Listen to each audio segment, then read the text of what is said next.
আন্তর্জাতিক খ্যাতিসম্পন্ন শহর বোলপুর। এই শহরে আজ বিকেলে অত্যন্ত জনবহুল এলাকা জামুনি বাস স্ট্যান্ড। এই বাস স্ট্যান্ডে এদিন একটি ইটাচি পড়ে থাকতে দেখা যায়।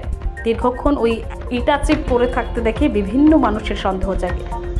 বিশেষত জামুনি বাস স্ট্যান্ড এলাকায় বহু মানুষের আনাগোনা, বাস চলাচল হয়ে থাকে।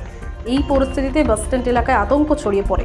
তড়িঘড়ি বোলপুর বোম স্কোয়াডে খবর দেওয়া হয় এবং সঙ্গে সঙ্গে বোমা নিষ্ক্রিয়ের জন্য লোকজন আসে, সেটিকে উদ্ধার করে নিয়ে যায়। যদিও কোনো ক্ষয়ক্ষতি হয়নি, কিন্তু মুহূর্তের মধ্যে চারিদিকে আতঙ্ক ছড়িয়ে পড়ে। আন্তর্জাতিক খ্যাতিসম্পন্ন শহর বোলপুর। এই শহরে আজ বিকেলে অত্যন্ত জনবহুল এলাকায় জামুনি বাস স্ট্যান্ড। আর এই বাস স্ট্যান্ডে এদিন একটি অ্যাটার্জি পড়ে থাকতে দেখা যায়। দীর্ঘক্ষণ এই অ্যাটার্জি পড়ে থাকতে দেখে মানুষের সন্দেহ জাগে। কাজী আমিরুল ইসলামের রিপোর্ট, এস নিউজ বাংলা। জন দেখেছিল একটা ব্যাগ নামানো আছে, সেটা আমাদের অফিসে অ্যাটাচি।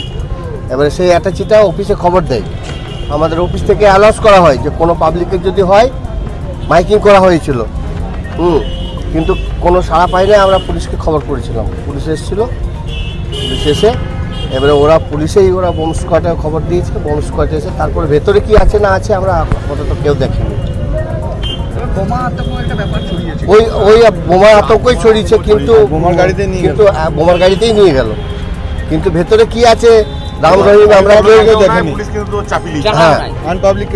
আনপাবলিক কিছু দেখে নেই। পুলিশ যা বুঝলো পুলিশ নিয়ে চলে গেল। আমার নাম খোকন দাস।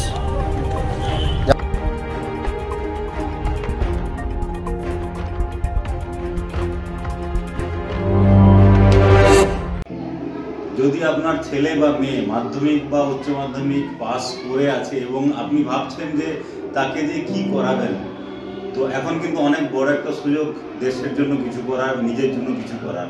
তার জন্য কি আছে, আমাদের West Bengal police, Kolkata police, এছাড়া আর্মি বহু অনেক র্যাঙ্ক আছে, সিআরপিএফ, আরপিএফ, কনস্টেবল, এই সমস্ত জায়গায় প্রচুর ভ্যাকেন্সি কিন্তু এখন আছে। তো তাদের যদি মানসিকভাবে তারা যদি প্ল্যানিং করে থাকে যে হ্যাঁ আমরা ডিফেন্সের বিভিন্ন জায়গাতে আমরা জয়েন করব, তাহলে কিন্তু বেঙ্গল ডিফেন্স একাডেমি তাদেরকে একদম সম্পূর্ণভাবে ট্রেনিং দেওয়া হবে। কী ট্রেনিং পাবে? প্রথমে তারা এডুকেশনাল সাপোর্ট পাবে সমস্ত রকমের। আমাদের অনেক রকম স্যার আছে, GK, GI, math, English, reasoning সবগুলো হবে এখানে পড়াশোনা। তার সাথে সাথে গ্রাউন্ডে প্র্যাকটিসও তারা পাবে প্রতিদিন। গ্রাউন্ডে 10 জনের সাথে তারা প্র্যাকটিস করলে তারা বুঝতে পারবে যে তারা 10 জনের আগে আছে কি 10 জনের পরে থাকছে। তাহলে তার এরিয়া অফ ইমপ্রুভমেন্ট, যে কোন জায়গায় ডেভেলপ করা দরকার সেটা বুঝতে পারবে। তার সাথে তাদের রেগুলার বেসিসে মেডিকেল টেস্ট এটা তো হয়। তাই বেঙ্গল ডিফেন্স একাডেমিতে আপনারা আপনাদের ছেলে বা মেয়েকে পাঠাতে পারেন। এখান থেকে কিন্তু আমরা তাদের সম্পূর্ণরূপে তৈরি করে দেবো পরবর্তী পরীক্ষার জন্য। তাই আর দেরি কেন, এখনই নিচের নাম্বারে আপনারা কল করুন এবং সিট বুক করুন। আমাদের কিন্তু ব্যাচ শুরু হয়ে গেছে, সামনে প্রচুর ভ্যাকেন্সি, আর সেই ভ্যাকেন্সিতে তারা যাতে করে নিজেদেরকে অ্যাপিয়ার করতে পারে তার ব্যবস্থা করুন।